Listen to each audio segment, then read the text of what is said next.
Excellence consists in breaking the enemy's resistance without fighting. Just let that sink in for a second. This isn't some dusty old quote from ancient history. No, this is a brutal psychological truth that governs how power works, right here, right now. It's not about who's stronger, it's about who's smarter. But here's the question you really need to ask yourself. What if you're the one whose resistance is being systematically broken day in and day out? In every meeting, in every negotiation, heck, even in your own relationships, and you don't even realize a battle is being waged for your mind? These are Sun Tzu's Unspoken Rules of Power, and this is where we expose the psychological truths that are operating just beneath the surface of everything you do. We're going to turn this ancient strategy into your modern-day advantage. Let's get into it. Okay, rule number 1. You have to internalize this, really get it deep down. The battlefield is no longer physical. It's not out there somewhere.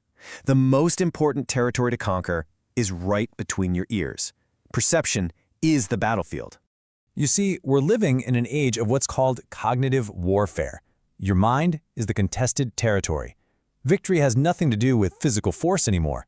It's all about controlling the narrative, shaping what people believe, and steering their behavior, often without them having a clue that a game is even being played. And make no mistake about it, your mind is the target.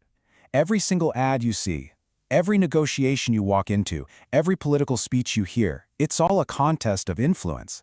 It's a calculated attempt to install a version of reality inside your head that serves someone else's agenda, not yours. You know, in old-school warfare, generals would fight to seize the high ground for tactical advantage. Well, in psychological warfare, perception is the high ground.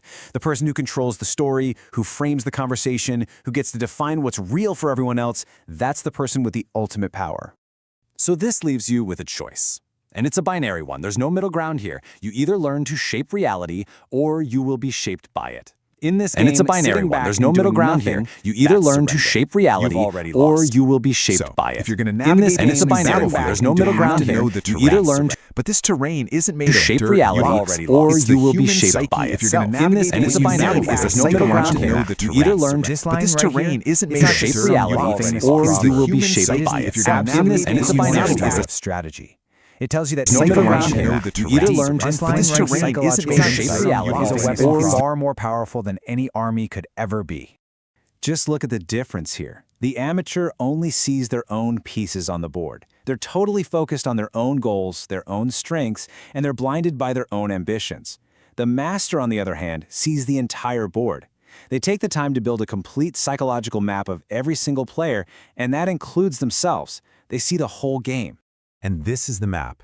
And notice, it doesn't start with them, it starts with you. What are your blind spots? What triggers your ego? Then, and only then, you turn that lens outward. What are the You will be human shaped psyches by if it. you're going to And navigate it's a those binary levels one. driving them? Strategy. These It tells you that no middle right ground here. levers You either these learn to levers shape real power reality is shape is reality a is weapon or far others, more and powerful maybe than most any army importantly, could ever in be. yourself. Just look at This the brings us difference to what here. might be The amateur Sun Tzu's only most sees their profound own and honestly pieces on the most board. They're misunderstood totally focused principle. on their own The goals, true their height own of skill strengths, isn't and they're winning the blinded by fight. their own It's ambitions. achieving your goals The so master, on the perfectly other that a hand, fight sees is the never entire even board. necessary. They take the time to build a Let that complete one really psychological resonate map with of you. every single Winning player, 100 and that battles includes isn't a sign themselves. of mastery. They see the whole It's game. proof that you failed And this 100 is the map. times. And A direct notice, fight it doesn't is start actually with a them. failure of your It starts intellect. with you. It means you just What weren't are your strategic blind enough spots? to win before What the triggers battle your ever got ego? started. Then, So here's and the only hierarchy then, you of turn attack. that lens The outward. master always What are operates the from the human highest psyches and most if you're abstract going to and navigate it's a those binary levels to driving attack their them? strategy. These It tells you that Make no the middle ground ground fall here. apart You either before they learn can to install shape real reality power. or That doesn't you shape will be reality. shaped That's by a it. blind Far more and powerful maybe than most any important, army it's only could when ever all be. those yourself. higher strategies Just have look at the failed, difference then you here. resort to The direct amateur Sun Tzu's only messy, sees their fast, own and honestly, pieces on the board. That's the amateur's first move, but it's the master's very last resort. This is exactly how power works in the real world. That business deal you heard about, it was won through superior preparation weeks before. That negotiation, it was won by the person who framed the entire conversation from the very first word. That argument was over the moment one person understood the other's psychology so well that resistance just crumbled. The outcome was secured long before anyone ever sat down at the table. And that brings us to the final piece, Sun Tzu's most potent and definitely most misunderstood weapon, deception. But we're not talking about just telling lies. This is about deception as a highly sophisticated psychological instrument. First things first, we need to be crystal clear about this. Lying is the tool of an amateur. It's crude, it's fragile, and it almost always backfires. Strategic deception? Well, that's an art form on a completely different level. See, strategic deception is the active management of perception. You're not just telling a lie. You are building an entire reality for your opponent to live in. You guide them towards a flawed conclusion, and you use their own cognitive biases, their arrogance, their impatience, their assumptions as the weapons you turn against them. These are classic psychological exploits. You appear weak to feed their ego and make them overconfident. You seem inactive to trigger their impatience and force them to make a stupid move. You're not just lying. You're creating a story that their own brain is desperate to believe is true. You let their own flaws do all the heavy lifting for you. And the ultimate goal of all this? It's simple. To bend your opponent's perception of reality until it lines up perfectly with your goals. You make your version of reality the world they operate in. And now, you see the patterns. You'll see them in the news. You'll see them in your office. You'll see them in every social interaction. Once you see this architecture of influence, you can never, ever unsee it. And that puts you at a crossroads. So the question becomes, what are you going to do? Are you going to remain a pawn, just getting moved around in games you don't even understand?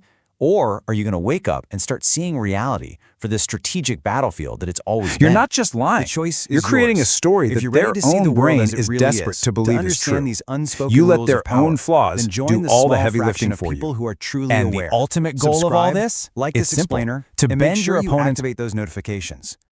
And finally, for those of you who are really paying attention, I want you to comment below with the most powerful psychological tactic you have ever personally witnessed. Let's see what you've really learned. Let's just get right to it. Your niceness? It's probably a lie. You've been told it's a virtue, that it's the core of who you are. But what if it's not? What if it's actually a piece of software, a deeply ingrained manipulation tactic built on a foundation of pure primal fear? This is Unspoken Rules, the place where we expose the psychological truths nobody ever teaches you. And today, we're tearing down the people pleaser's entire operating system. Just let that sink in for a second. This isn't about being mean. It's not about being cruel. It's about motive. It's about finally understanding that the agreeable, Excellence consists easygoing in person breaking you show the enemy's world, resistance well, it's likely without a program, fighting. not a person. Just let that sink in for It's a a second. strategy This you built isn't as a some kid, dusty old because somewhere quote along from the way, ancient history. you learned a No, this is a devastating brutal lesson. psychological Being truth that your real, governs how authentic power self was just not safe. So let's talk about that program. We'll call it the nice guy lie. It's a faulty operating system, and it runs on one simple, deeply flawed line of code. If I am good, if I am giving, if I never cause any trouble, then I will be loved, my needs will finally be met, and my life will be smooth. But here's the catch. This code is designed to give away all of your power in exchange for the illusion of safety.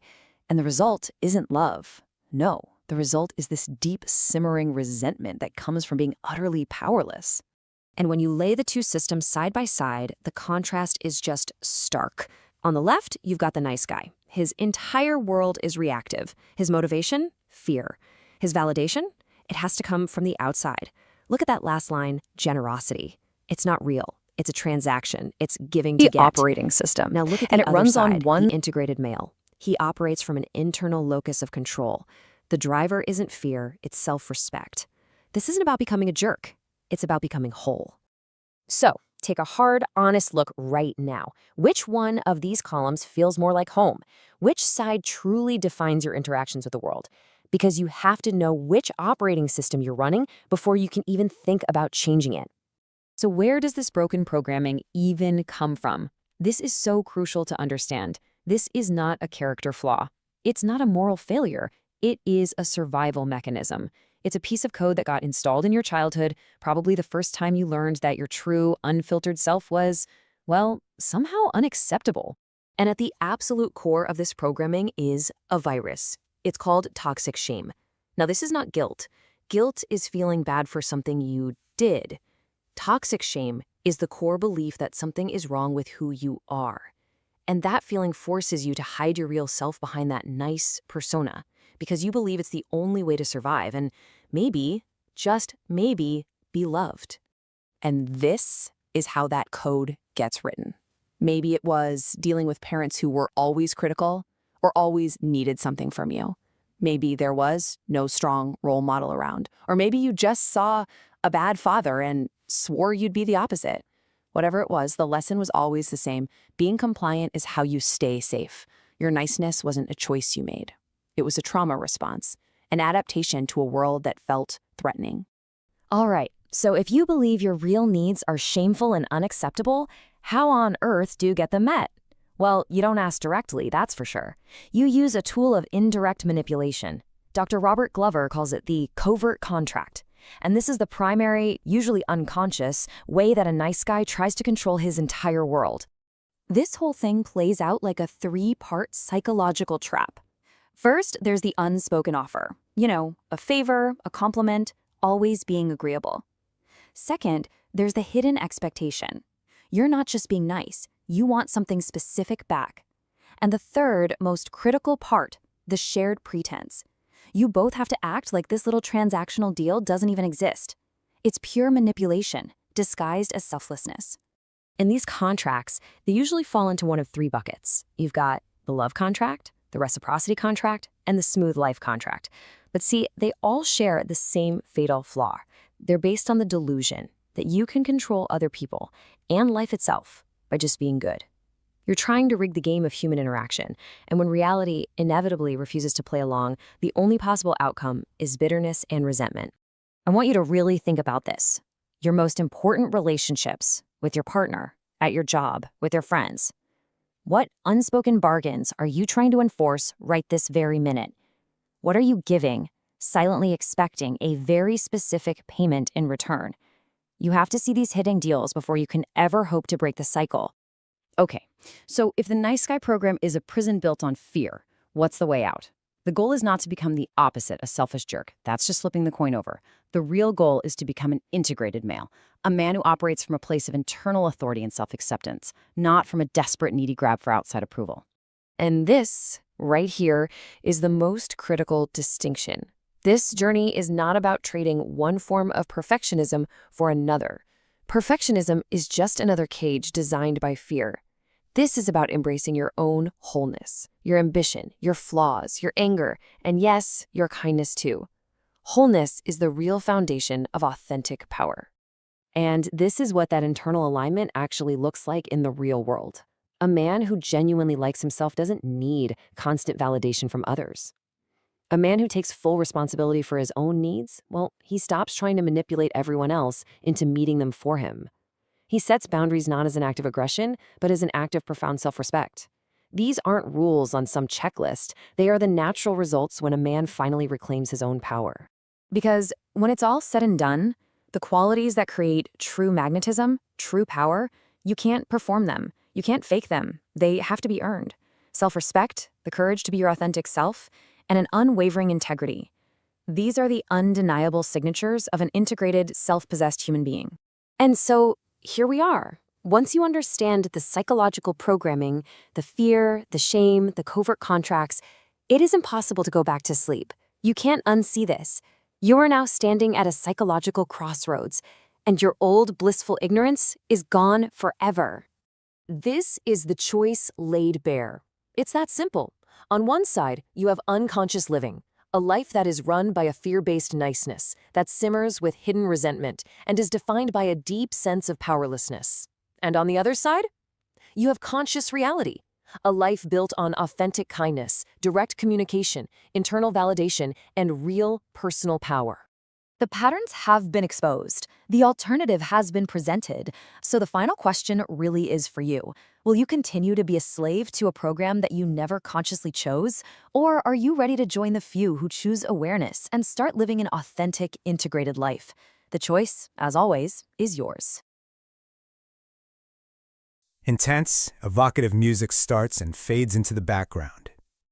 Every single time you open your mouth, you are being judged. Your words aren't just carrying ideas, they're broadcasting your social position, your confidence, your authority, or your complete lack of it. And today, we are decoding what researchers call the 3 pillars of silent authority. Now, these are not just a few communication tips. This is a system of communication that will fundamentally change how you are perceived.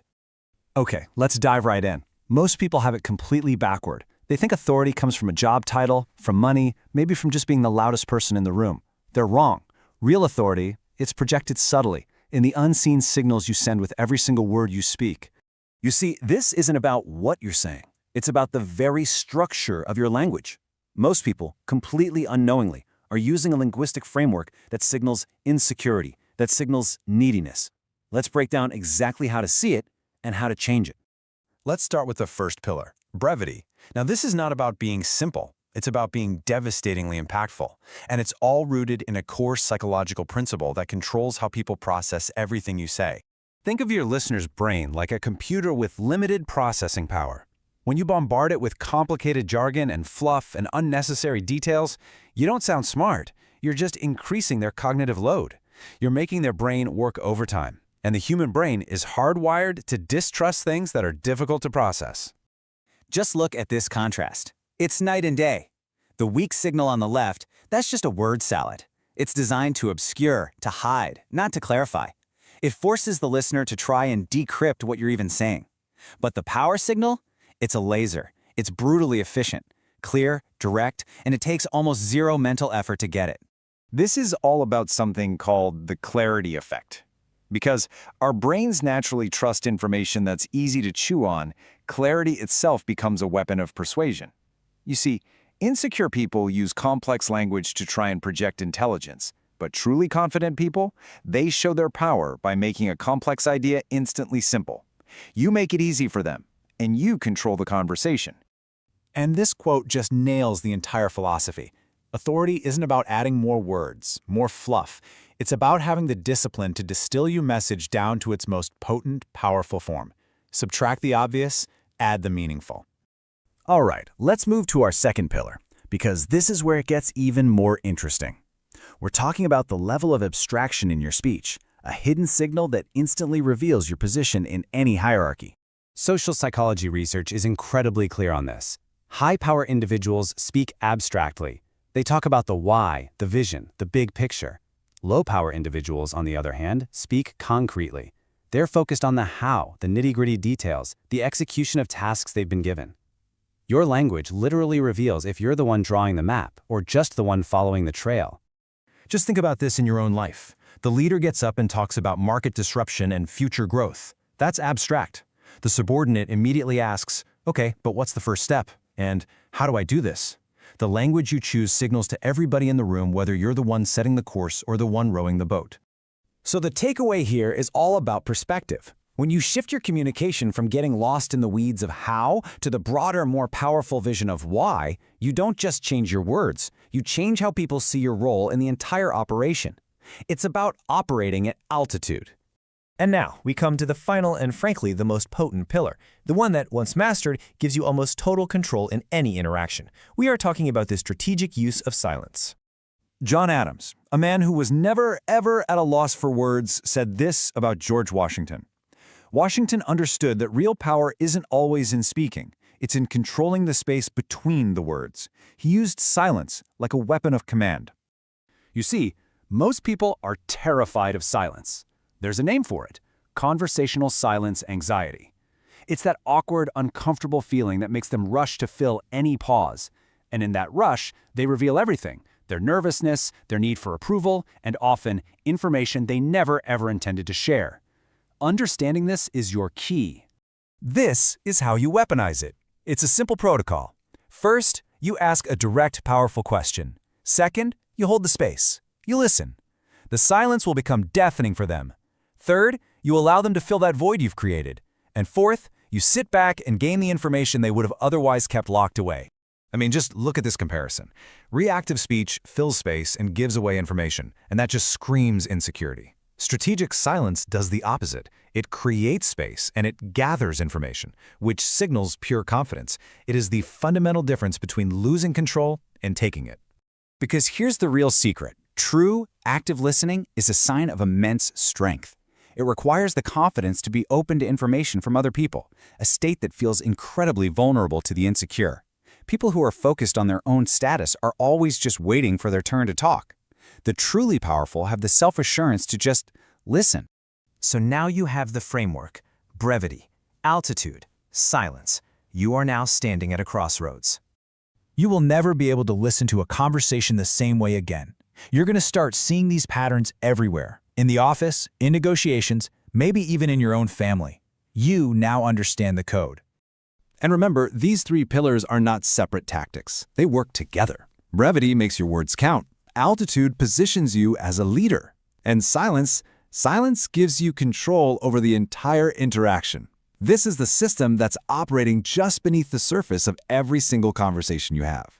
So you have a choice. You can ignore this, go back to living unconsciously, communicating the way you always have, or you can choose to become aware. You can consciously apply these principles and finally take control of how the world sees you. The choice is yours. If you're ready to see the world as it actually is, not as you're told it is, then join the small group of us who are aware. Subscribe, turn on your notifications, and comment below. What is the most powerful, unspoken rule you have ever seen in action?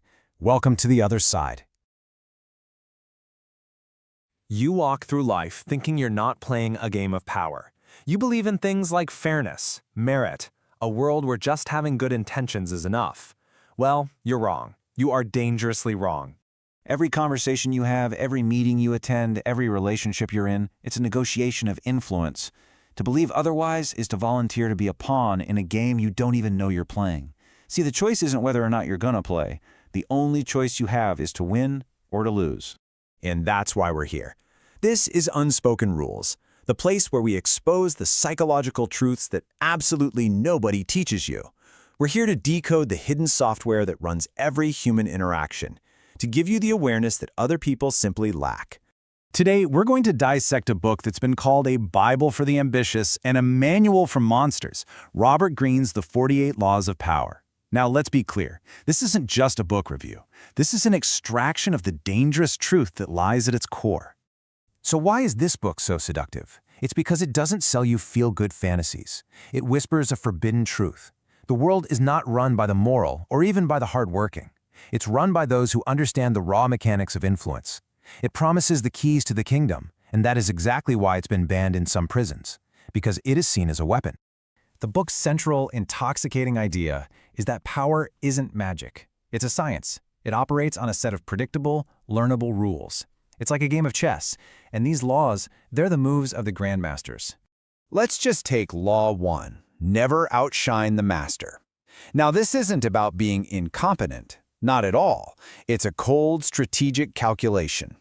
You see, your brilliance makes your superior feel insecure. Insecurity creates fear, and a frightened master is infinitely more dangerous than an appreciative one. This is the brutal logic that governs the world of power. But here's the truth that most readers completely miss. The truth that turns this playbook into a roadmap for your own self-destruction. Look closely at this. Modern science actually dismantles these ancient maxims. Following never outshine the master in a modern corporation, that's just a recipe for becoming invisible. Following say less than necessary in a collaborative environment doesn't make you look powerful. It makes you look like you have nothing to contribute. The hard truth is, the laws, when an amateur applies them literally, are pure poison. And hey, you don't have to take my word for it. This is a confession from someone who actually tried to live by the book.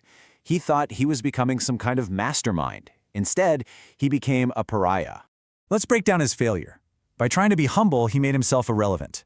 By trying to be mysterious, he destroyed all the trust his team had in him. By trying to be a spy, he became an outcast. And by trying to crush an enemy over a tiny budget dispute, he branded himself as a toxic liability. He played the moves, but he didn't understand the game. You have to understand this. The book gives the novice a hammer, and suddenly, everything looks like a nail. These laws are historical snapshots, not some universal operating system for human interaction. Applying them without deep situational awareness is like trying to perform surgery with a chainsaw. So if the laws are a trap for the amateur, what do the masters see? They don't see a playbook, they see an X-ray. And this right here is the pivot. The book's true value isn't in telling you what to do, it's in showing you why people do what they do. Each law is a map to an insecurity, a vanity, an envy, or a fear that is silently governing human behavior. And this illustrates the difference perfectly. The amateur reads never outshine the master and acts incompetent. He makes himself smaller. The master reads the exact same law and understands the real principle, ego fragility. He doesn't dim his own light. Instead, he finds ways to make his successes feel like his master's successes. He manages the ego of the person in power, turning a potential enemy into a powerful advocate. You see, this is all rooted in a core psychological driver, the law of narcissism. Everyone, and I mean everyone, is fundamentally self-absorbed. Their internal world is their primary reality. Their ego is like a hungry ghost that needs constant feeding. If you learn to see and manage this invisible force in others, you gain a level of influence that feels like magic. So what does this reveal about us? That our rationality is just a thin veneer. Underneath, we're all run by ancient emotional software. We feel first, and then we think of a reason for why we felt that way. The amateur argues with the reason. The master speaks directly to the feeling. And this leads us to the final, crucial distinction. It's not about the tactics you use, it's about the mindset you operate from. Just look at this divide. The low-power mindset is defensive. It's obsessed with pleasing others, avoiding risk, and staying safe inside the existing hierarchy. It's the mindset of a courtier. The high-power mindset is offensive, or maybe a better way to put it is approach-oriented. It sees the hierarchy not as a cage, but as a ladder to be climbed, or a game to be won. It seeks victory, not just approval. Here is the absolute key. Truly powerful people aren't paranoid schemers. They are focused on rewards, on opportunities, on building. They read a book like The 48 Laws of Power, not as a manual for how to act, but as a field guide to recognize the threats and manipulations of others. It's a shield for defense and a lens for analysis, not a sword for offense. So I have to ask you, which side of that line are you on? Are you just reacting to the moves of others, living in fear of their judgment? Or are you looking at the entire board, understanding the forces at play, and choosing your own path? Because once you understand this, once you stop looking at the surface-level rules and start seeing the underlying human code, you can never go back. You'll see the ego, the envy, the insecurity playing out in every single meeting, in every family dinner, in every political debate. The patterns become visible. So the question is no longer if the game is being played. The only question is what you are going to do about it. Will you continue to be a puppet moved around by forces you don't understand? Or will you subscribe and commit to seeing reality for what it actually is? Join the few who are awake. Subscribe. Signal your understanding with a like and activate your notifications so you don't miss the next truth. Then go to the comments and answer this. What unspoken rule have you seen play out most powerfully in your own life? We're about to pull the curtain back on one of the most unsettling truths in all of psychology. It's a concept from the book The Elephant in the Brain. And I'll warn you, once you truly get it, your view of every single human interaction will be changed forever. There's no one seeing this. Think about the last good thing you did. Maybe you donated to a cause, helped a friend move, or just held a door open. You told yourself a story about it, right? A story about how you're a kind, generous person. Well, that story is a lie, a convenient, well-crafted lie. Because deep down, every one of those actions was a strategic move for your own selfish benefit. But here's where it gets really strange. It's not just that we're selfish. We are biologically hardwired to be blind to our own selfishness. So the real question isn't if we're lying to ourselves, it's why. Why would evolution build a brain that is an expert at self-deception? To answer that, you have to be willing to throw out all the comfortable stories you've been told about human nature. You have to look at the raw mechanics of social life. This is Unspoken Rules. And this is where we expose the psychological truths that nobody is supposed to teach you. So let's get into it. The entire concept hinges on one powerful metaphor. Imagine there is a giant, ugly, inconvenient truth sitting in the middle of every room you're in, and everyone, including you, has an unspoken agreement to pretend it isn't there. That's what the authors call the elephant in the brain. This elephant, it's the sum of all our hidden motives, our drive for status, for power, for social standing. It's the raw, unspoken fact that we are political animals, constantly jockeying for a better position.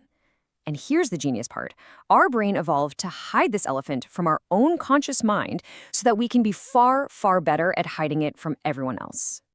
So how exactly does our brain pull off this incredible magic trick? It uses a very specific mechanism. Think of it as having a spin doctor living inside your head. This model flips everything you think you know about consciousness on its head. You see, you think your conscious mind, the voice in your head right now, is the CEO, the one calling the shots. You're wrong. Your conscious mind isn't the CEO. It's the press secretary. Its job isn't to make decisions. Its job is to justify them after the fact, creating a socially acceptable story for public consumption. And here's exactly how it works, day in and day out. Step 1, your unconscious brain, the elephant, makes a decision based on a raw, selfish motive, like wanting to look good in front of someone. Step 2, that decision gets handed up to your conscious mind, the press secretary. Step 3, immediately your conscious mind scrambles to invent a noble, selfless reason for the action. And step 4, you broadcast that official story to yourself and to the world, fully believing it's the truth. It's a built-in system for plausible deniability. We all love to think we're the king sitting on the throne of our mind. But this quote nails it. The truth is, you're not the king, you're just the spokesperson, frantically trying to make the real king, your primal selfish drives, look respectable. So, if our social lives are just one big game of managing appearances, what's the currency? How do we actually communicate our value? It's not with words. Words are cheap. In the real, high-stakes game of human interaction, we use a much more honest language. We use the hidden currency of signaling. This comes from a concept in biology called costly signaling theory, and it explains almost everything about status, trust, and power. The rule is brutally simple. Universal operating system for human interaction. Applying them without deep situational awareness is like trying to perform surgery with a chainsaw. So if the laws are a trap for the amateur, what do the masters see? They don't see a playbook, they see an x-ray. And this right here is the pivot. The book's true value isn't in telling you what to do, it's in showing you why people do what they do. Each law is a map to an insecurity, a vanity, an envy, or a fear that is silently governing human behavior. And this illustrates the difference perfectly. The amateur reads never outshine the master and acts incompetent. He makes himself smaller. The master reads the exact same law and understands the real principle, ego fragility. He doesn't dim his own light. Instead, he finds ways to make his successes feel like his master's successes. He manages the ego of the person in power, turning a potential enemy into a powerful advocate. You see, this is all rooted in a core psychological driver, the law of narcissism. Everyone, and I mean everyone, is fundamentally self-absorbed. Their internal world is their primary reality. Their ego is like a hungry ghost that needs constant feeding. If you learn to see and manage this invisible force in others, you gain a level of influence that feels like magic. So what does this reveal about us? That our rationality is just a thin veneer. Underneath, we're all run by ancient emotional software. We feel first, and then we think of a reason for why we felt that way. The amateur argues with the reason. The master speaks directly to the feeling. And this leads us to the final crucial distinction. It's not about the tactics you use, it's about the mindset you operate from. Just look at this divide. The low-power mindset is defensive. It's obsessed with pleasing others, avoiding risk, and staying safe inside the existing hierarchy. It's the mindset of a courtier. The high-power mindset is offensive. Or maybe a better way to put it is approach-oriented. It sees the hierarchy not as a cage, but as a ladder to be climbed, or a game to be won. It seeks victory, not just approval. Here is the absolute key. Truly powerful people aren't paranoid schemers. They are focused on rewards, on opportunities, on building. They read a book like The 48 Laws of Power, not as a manual for how to act, but as a field guide to recognize the threats and manipulations of others. It's a shield for defense and a lens for analysis, not a sword for offense. So I have to ask, which side of that line are you on? Are you just reacting to the moves of others, living in fear of their judgment? Or are you looking at the entire board, understanding the forces at play, and choosing your own path? Because once you understand this, once you stop looking at the surface level rules and start seeing the underlying human code, you can never go back. You'll see the ego, the envy, the insecurity playing out in every single meeting, in every family dinner, in every political debate. The patterns become visible. So the question is no longer if the game is being played. The only question is what you are going to do about it. Will you continue to be a puppet moved around by forces you don't understand? Or will you subscribe and commit to seeing reality for what it actually is? Join the few who are awake. Subscribe. Signal your understanding with a like and activate your notifications so you don't miss the next truth. Then go to the comments and answer this. What unspoken rule have you seen play out most powerfully in your own life? Guide for how to be a good person. We're about to pull the curtain back on one of the most unsettling truths in all of psychology. It's a concept in the book The Elephant in the Brain. And I'll warn you, once you truly get it, the real game isn't just following the rules. It's about understanding precisely how far you can bend them to your own advantage before you get called out. So in this social game, the ultimate goal isn't to be perfectly honest or to never break a rule. The goal is to master the art of plausible deniability. It's about giving your inner press secretary just enough material to work with so that your selfish elephant can get what it wants while your public reputation stays spotless. This is unspoken All rules. right, when you put these three forces together, the hidden elephant, the currency of costly signaling, and the game of cheating social norms, the world around you starts to look very, very different. Let's apply this new lens to a few everyday situations. Think about a typical conversation. The official story, the stated motive, is that we're exchanging information. But if that were true, we'd all be listening way more than we talk, because listening is how you get information. But we don't, do we? We're all fighting for airtime. Why? Because the hidden motive of conversation is to show off. It's a performance, to signal our intelligence, our status, and our value as a potential ally. And what about laughter? You think you laugh because something is funny? But that's not its real job. Laughter is actually a social signal. It's a subconscious, hard-to-fake way of communicating, hey, we're just playing here. This isn't a real threat. It's a tool we use to test social boundaries. You say something a little risky. If the other person laughs, you know you're safe. If they don't, you know you've just crossed the line. It's pure social navigation. Let's even look at charity, our most celebrated virtue. The stated motive is obvious, to help people. And sure, it does that.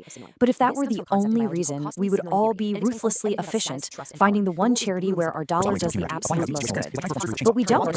We give in ways that are visible to causes our friends will see, in ways that build our reputation. Because the hidden motive is to send a powerful, costly signal that we are successful, empathetic, and a trustworthy member of the tribe. And this is the point of no return. Once you learn to look for the elephant, once you start analyzing the real signals instead of the cheap talk, once you see the game being played just beneath the surface, you see it everywhere.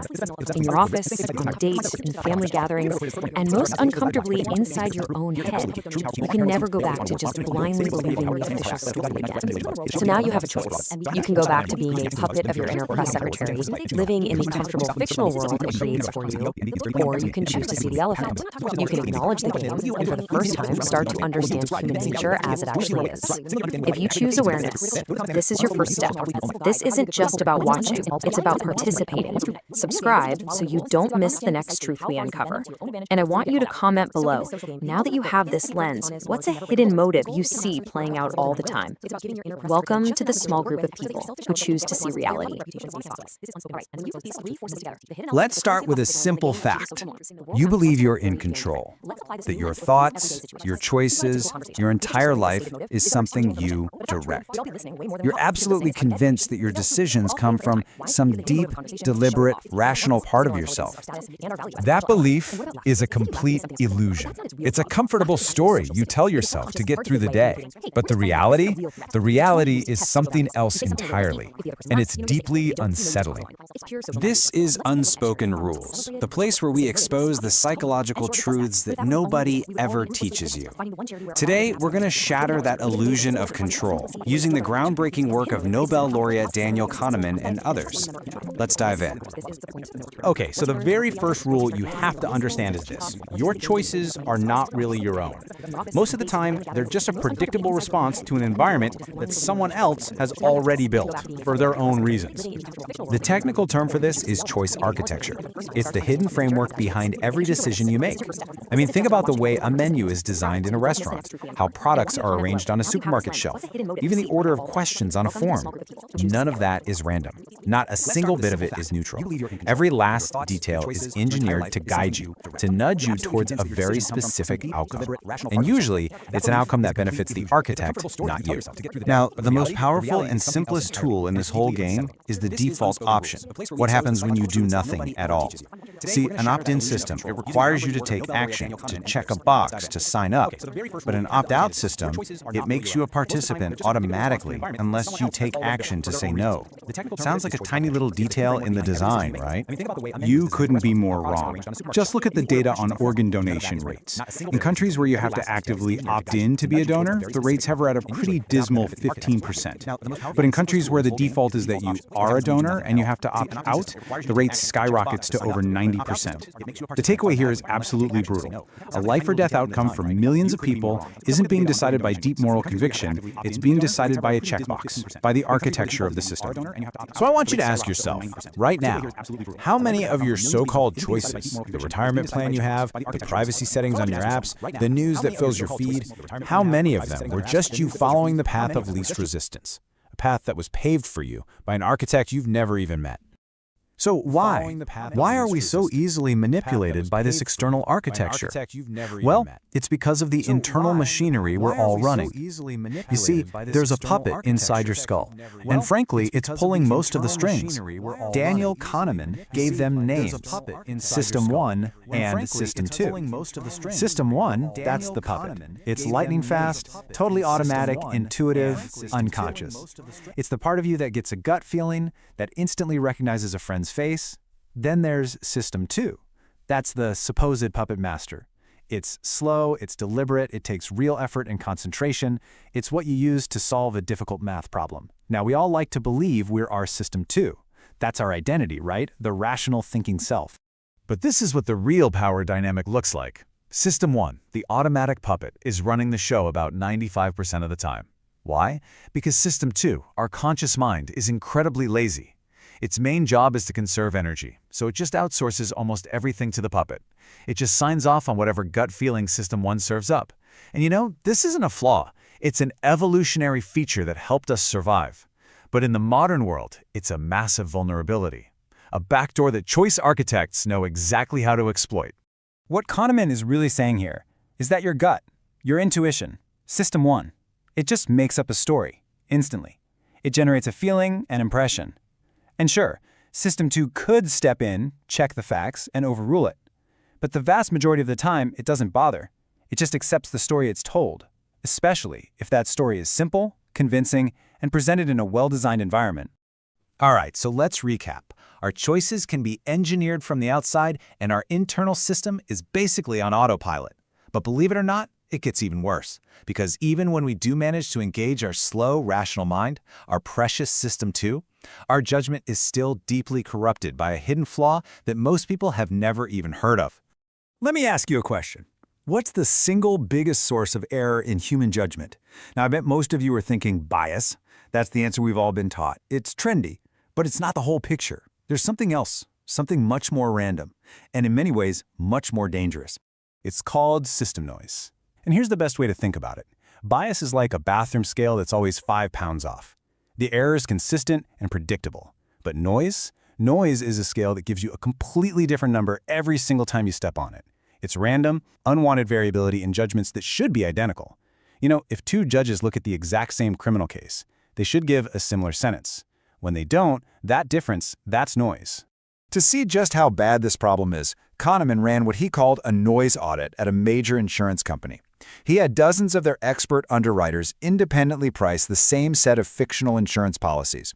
Now, these are seasoned professionals making huge financial decisions every single day. So first, he asked the company's senior executives to guess how much disagreement they'd find. You know, how much noise was in their system. They were confident. They said, oh, about 10%. A reasonable professional difference of opinion. The actual median difference between them was 55%. Let that sink in. The level of error was more than 5 times what the people in charge thought it was. It meant for the exact same case, one expert might quote a premium of, say, $9,500, while the person at the next desk quotes $16,700. The company wasn't a business. It was a lottery. The outcome depended entirely on which underwriter happened to get the file. And here's the point that should terrify you. Even your most careful, rational judgments are being massively distorted by random noise. Things like your mood, the weather, what you had for lunch, the last person you talked to, all of these things are introducing error that you are completely blind to.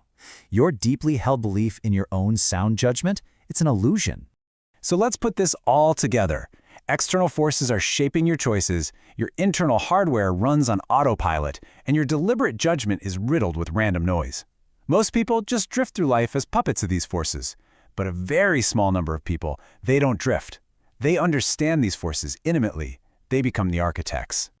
Look, the most powerful people in the world don't fight human nature. They leverage it.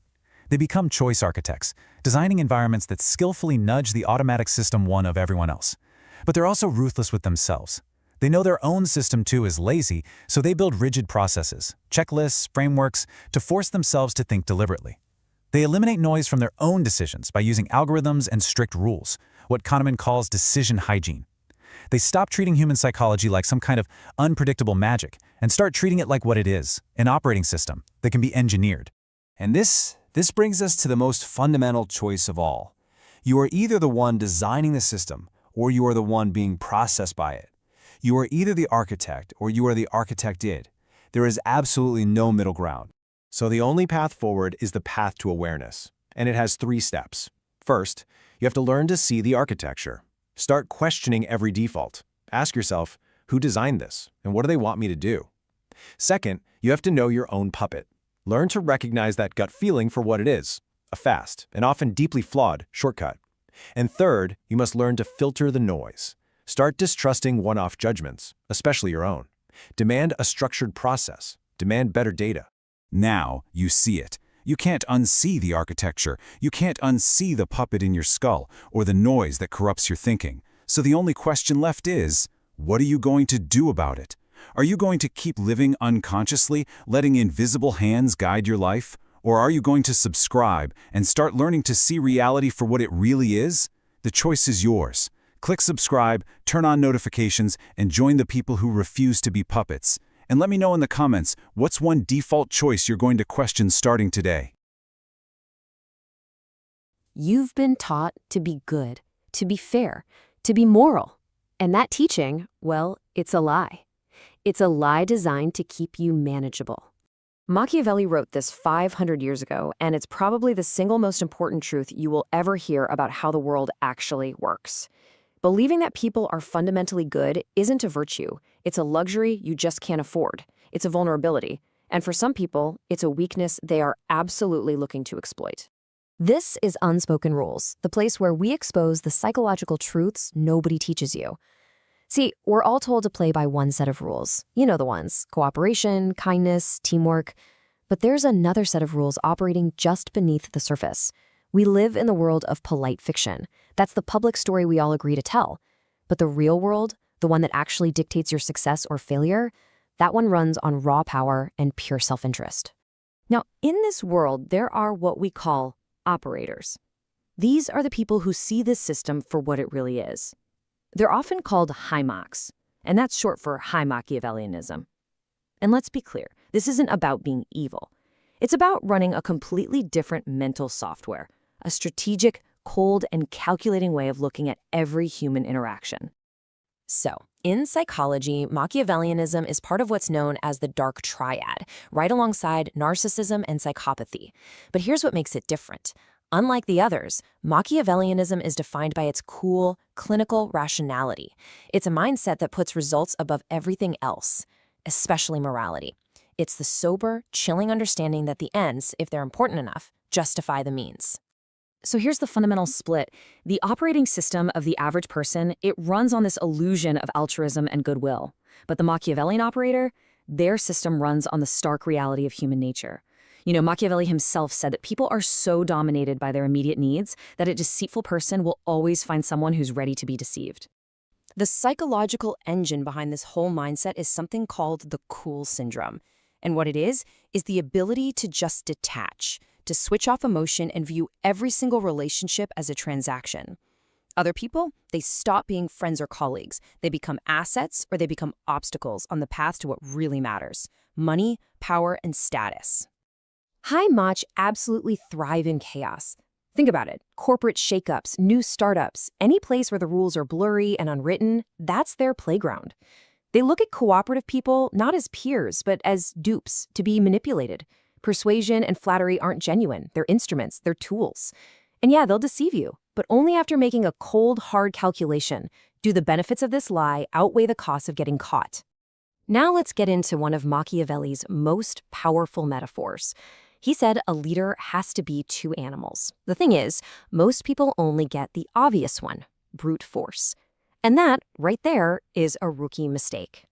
The lion, it represents overt power. It's strong, it's courageous, it drives off predators with pure aggressive force. It's what we usually think leadership looks like. But the fox is totally different. The fox is all about cunning, deception, and the ability to spot traps that others have laid. See, the lion is defenseless against snares, and the fox is defenseless against wolves. A true operator has to be both. Now, I want you to think about your world, the modern office, that corporate ladder you're trying to climb. Social media, is that a battlefield for lions, or is it a minefield of snares? In a world where direct conflict gets you punished, where passive aggression is the weapon of choice, the lion's roar just gets you a meeting with HR. The fox's cunning, though, that gets you promoted. It's simple, really. Your courage and your strength mean absolutely nothing when your rival never even confronts you directly. You can't fight a shadow. You can't punch a rumor. And this is the exact environment where the fox reigns supreme. This right here is the modern Machiavellian's toolbox, spreading a nasty rumor to make a competitor look bad. Forgetting to share that crucial piece of information with a colleague right before a huge presentation. Subtly undermining a project from the inside just so that your rescue at the last minute looks heroic. These aren't the acts of a lion. These are the calculated, deniable moves of a fox. Okay, so to really understand how these operators get ahead, you have to get the two currencies they're always trading in. Most people mix them up, but a Haimok? Never. The two currencies are power and status. Power is cold. It's objective. It is, quite simply, control. Control over the budget, control over who gets hired and fired, control over information, control over who gets access to the important people. You don't earn power, you possess it. It's the ability to force other people to do what you want because they depend on the resources you control. Status, on the other hand, is a complete opposite. It's 100% social. It's the respect, the admiration, and the deference that you are given voluntarily by other people. You can't force it. It's granted to you based on who people perceive you to be, your competence, your charisma, your value to the group. This matrix shows you exactly why that distinction is so critical. The ideal spot, obviously, is high power and high status. You've got control, and you're respected. This is where effective leadership lives. Now, if you have low power but high status, you're a respected advisor, an influencer who doesn't have formal authority. Low on both, you're basically irrelevant. But the most toxic, the most explosive quadrant of all is the danger zone, high power and low status.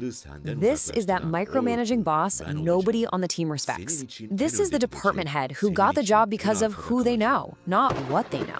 This combination is a psychological powder keg. Because they lack the validation that comes from status, these people use their power to demean others, to create conflict, desperately trying to force the respect they were never able to earn. It is, without a doubt, the most unstable and destructive position you can find in any hierarchy.